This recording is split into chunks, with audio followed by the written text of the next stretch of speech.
Hello Asifabad సమస్త భక్తజనులకు గంగాపూర్ శ్రీ బాలాజీ వెంకటేశ్వర స్వామి కళ్యాణ మహోత్సవ ఆహ్వాన శుభలగ్న పత్రిక స్వాగతం సుస్వాగతం. అఖిలాండ కోటి బ్రహ్మాండ నాయకుడు శ్రీ వెంకటేశ్వర స్వామి కళ్యాణ మహోత్సవ జాతర వేడుకలను ప్రతి ఏడులాగే ఈ ఏడు కూడా అంగరంగ వైభవంగా జరుపుటకు దైవ అనుగ్రహంచే సంకల్పించబడినది.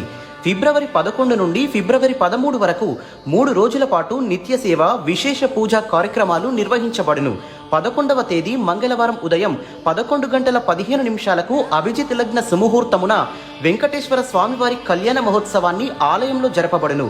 12వ తేదీ బుధవారం సాయంత్రం 6:15 రథోత్సవం నిర్వహించబడును. కావున ఇట్టి కార్యక్రమాల్లో భక్తులు అధిక సంఖ్యలో పాల్గొని స్వామివారి కృపకు పాత్రలు కాగలరని మనవి. శ్రీ శ్రీ శ్రీ బాలాజీ వెంకటేశ్వర స్వామి దేవస్థానం, గంగాపూర్, ఆసిఫాబాద్. ఈరోజు ఈ గంగాపూర్ టెంపుల్ దగ్గర మన 11th, 12th, 13th జాతర నిర్వహించడం జరుగుతుంది.